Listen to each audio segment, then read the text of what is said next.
అది మా బాధ్యత. అది అల్లా తప్పగా తయారు చేసింది కాదు. నిబద్ధతతోని నిక్కచ్చితంగా మేమందరం కూర్చొని ఎవరో ఒక్కరు ఎక్కడనో కూర్చొని ఏదో రాసి ఏదో ఇచ్చి ఏదో చదివించే విధానం కాంగ్రెస్లో లేదు. సమిష్టి నాయకత్వం, సమిష్టి నిర్ణయాలు, సమిష్టిగా పరిపాలన జరుగుతుంది, సామాజిక న్యాయం జరుగుతుంది. అందుకే కాంగ్రెస్ పార్టీ స్పష్టంగా చెప్పింది, 6 గ్యారంటీలతో పాటు 7వ గ్యారంటీ ఇస్తున్నాం. ప్రజాస్వామ్యాన్ని ప్రజలకు అందిస్తాము, ప్రజలకు స్వేచ్ఛనిస్తాం, ప్రజలకు సామాజిక న్యాయాన్ని అందిస్తాం, సమానమైన అభివృద్ధిని తీసుకొస్తామని చెప్పి ప్రజలకు మేము మాట ఇచ్చినాం. 2004 నుంచి 2014 వరకు తీసుకొచ్చిన సంక్షేమ పథకాలు, అభివృద్ధి పథకాలు ఈరోజు హైదరాబాద్ నగరంలో ఉన్నాయంటే ఔటర్ రింగ్ రోడ్ వాళ్ళు కట్టిరా అధ్యక్ష, అంతర్జాతీయ ఎయిర్పోర్ట్ వాళ్ళు కట్టినరా, మెట్రో రైలు వాళ్ళు కట్టినరా, హైదరాబాద్కి కృష్ణానది జలాలు వాళ్ళు తీసుకొచ్చిండ్రా, హైదరాబాద్కి గోదావరి జలాలు వాళ్ళు తీసుకొచ్చిరా, హైదరాబాద్లో ఈరోజు తీగల వంతెన మీద ఫోటోలు దిగుతున్న వాళ్ళు ఆనాడు కాంగ్రెస్ పార్టీ అధికారంలో ఉన్నప్పుడు చేసిన ప్రణాళికనే అన్న సంగతి అప్పుడే మర్చిపోయిందా? ఇవాళ మీరు నెత్తి మీద నీళ్లు చల్లుకున్నంత మాత్రాన గోదావరి తాగునీటి జలాలకు ప్రణాళిక పెట్టింది ఎవరు, ప్రారంభించింది ఎవరు, పనులు ముందుకు తీసుకొచ్చింది ఎవరు అధ్యక్ష?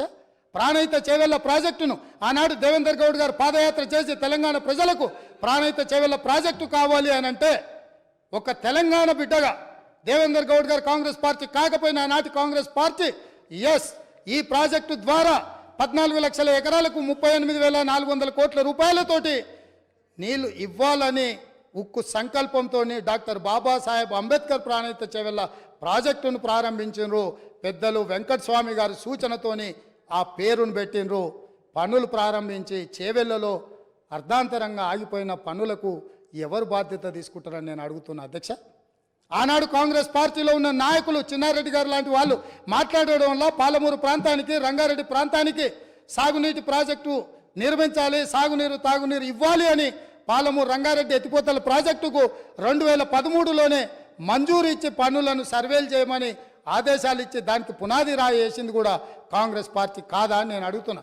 ఉమ్మడి రాష్ట్రంలో చివరి జీవో నెంబర్ 69 నారాయణపేట కొడంగల్ ఎత్తిపోతల పథకానికి 8.5 టీఎంసీలతో 1,500 కోట్ల రూపాయలతో 1,07,000 ఎకరాలకు సాగునీరు తాగునీరు ఆ ప్రాంతానికి అందించాలని ప్రాజెక్టు ఆమోదిస్తే నికర జలాల కేటాయింపుతోనే ఆనాడు గవర్నర్ గారు జీవో ఇస్తే ఆ జీవోను ఈనాటి వరకు తుంగలు తొక్కిపెట్టి నారాయణపేట కొడంగల్ ప్రాంతాన్ని ఎడారిగా మార్చింది వాళ్ళు కాదా? ఈ వివక్ష వీళ్ళు చేసింది కాదా అని నేను అడుగుతున్నా అధ్యక్ష.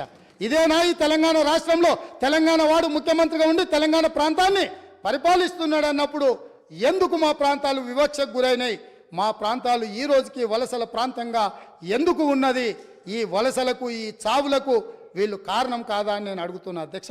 అదేవిధంగా ఈరోజు నేను మాట్లాడదలుచుకున్న అధ్యక్ష, తెలంగాణ రాష్ట్రంలో డ్రగ్స్ మహమ్మారి లేకుండే, తెలంగాణ ఉమ్మడి రాష్ట్రంలో డ్రగ్స్ గురించి చర్చలు లేకుండే, గంజాయి మత్తు లేకుండే, లిక్కర్ కూడా అతి తక్కువగా ఉండే.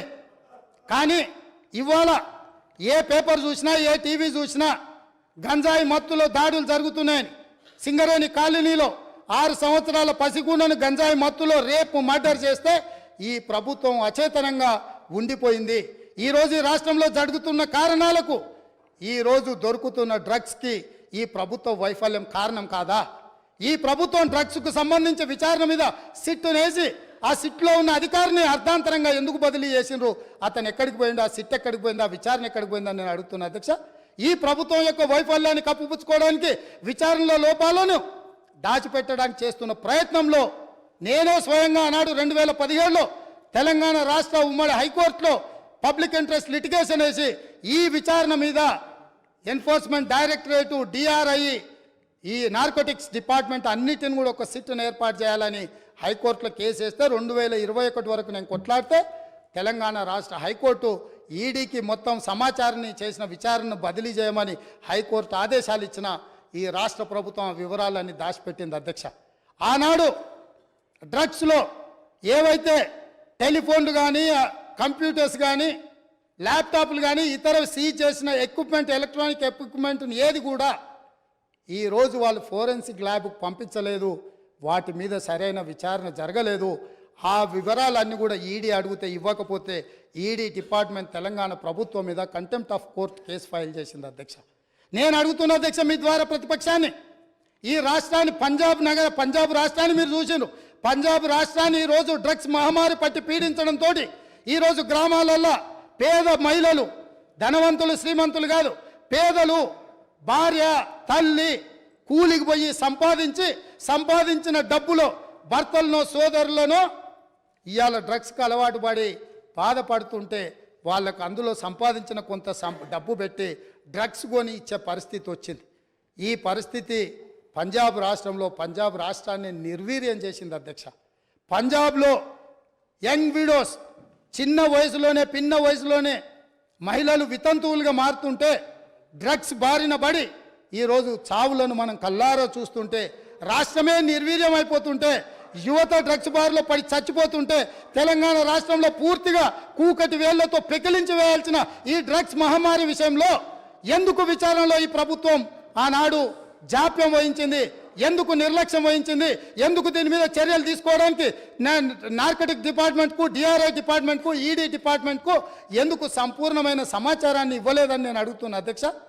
ఈరోజు నేను టిఎస్ న్యాబ్లో ఒక అడిషనల్ డీజీ క్యాడర్ ఆఫీసర్ను పెట్టి ఎంపవర్ చేసి ఇవాళ ఈ రాష్ట్రంలో డ్రగ్స్ అనే పదం వినిపించొద్దు, ఈ రాష్ట్ర సరిహద్దులు ఎవడు గంజాయితో రావద్దు, ఎవడు వచ్చినా ఎంత పెద్దవాడైనా ఎంత గొప్పవాడైనా వాళ్ళ వెనకాల ఎవరు ఉన్నా ఊచలు లెక్క పెట్టాల్సిందే, లెక్క పెట్టియాల్సిందే అని ఈరోజు నా ప్రభుత్వం మా మంత్రివర్గ సహచరులు తీసుకున్న నిర్ణయాన్ని ఈ ప్రతిపక్షాలు అభినందించాల్సిన అవసరం లేదు అధ్యక్ష.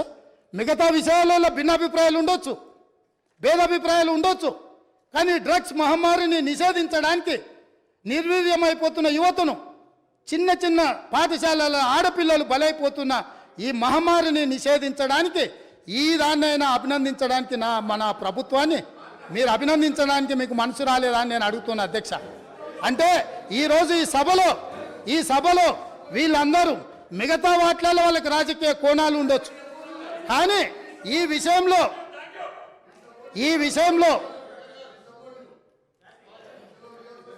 రన్నింగ్ కామెంట్ చేయకండి దయచేసి ప్లీజ్.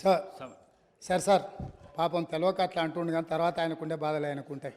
ఎందుకంటే ఎవరైతే ఈ అంశం మీద పూర్తి స్థాయిలో మాట్లాడినరో వారు బాధ్యత తీసుకొని మిగతా విషయాలలో మాకు భిన్నాభిప్రాయాలు ఉన్నా డ్రగ్స్ నిర్మూలన విషయంలో, మత్తు పదార్థాలను నిషేధించడంలో, గంజాయి ఇతర మత్తు పదార్థాలను ఈ రాష్ట్ర సరిహద్దులను దాటి లోపలికి రానివ్వకుండా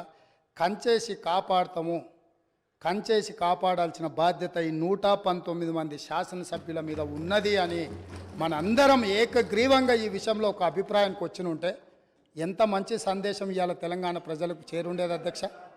కాళ్ళు వనకాలి అధ్యక్ష. ఎవరైనా ఈ రాష్ట్రంలో గంజాయి కానీ, కొకైన్ కానీ, హెరాయిన్ కానీ ఇట్లాంటివి రకరకాల ఎన్నో పేర్లు పలకడానికి కూడా నాకు రాదు అధ్యక్ష. వీటన్నిటినీ 100% ఉక్కు పాదంతో అణిచివేస్తాం, ఎంత వాళ్ళున్నా బొక్కలేస్తామనే నిబద్ధతతో మా ప్రభుత్వం పనిచేయబోతుంది. దీనికైనా వాళ్ళు పూర్తి స్థాయిలో మద్దతు పలకాలి అని చెప్పి మీ ద్వారా వారికి విజ్ఞప్తి చేస్తున్నా అధ్యక్ష. అదేవిధంగా అధ్యక్ష,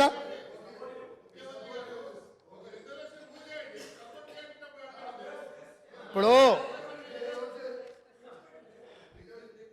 గవర్నర్ గారి ప్రసంగంలోనే ఈ అంశాన్ని స్పష్టంగా ప్రస్తావించిన వారు ఎంతసేపు మాట్లాడినరో మీరు సమయం తీయండి. మా సభ్యులు ఎంతసేపు మాట్లాడినరో, టీఆర్ఎస్ సభ్యులకు ఎంతసేపు సమయం ఇచ్చినరో రెండు పోల్చి చూడండి అధ్యక్ష.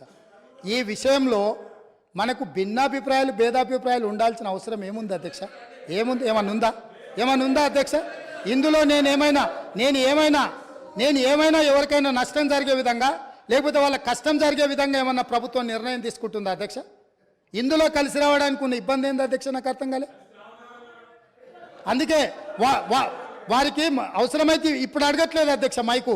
ఒకవేళ ఇప్పుడు నేను ఇంతసేపు మాట్లాడినా మైక్ అడిగిన ఉంటే మీరు మైక్ ఇచ్చుంటే వారు మాట్లాడుతుంటే వారు మాట్లాడడానికి మైకు తీసుకొని ముందుకు వస్తే ఇవ్వండి అధ్యక్ష. ఇది ఒక మంచి కాజ్ కదా, ఈ ఒక్క మంచి కాజ్కి వారిని ముందుకు వచ్చడానికి మైక్ ఇవ్వండి అధ్యక్ష. గౌరవ కేటీఆర్ గారు స్పీకర్స్ ఆయనకు బ్రేక్ తీసుకోవాలంటే బ్రేక్ తీసుకోమన్నాడు సార్, మాకేం అభ్యంతరం లేదు. మాట్లాడి అలసిపోయినట్టున్నారు, మాకేం అభ్యంతరం లేదు. కానీ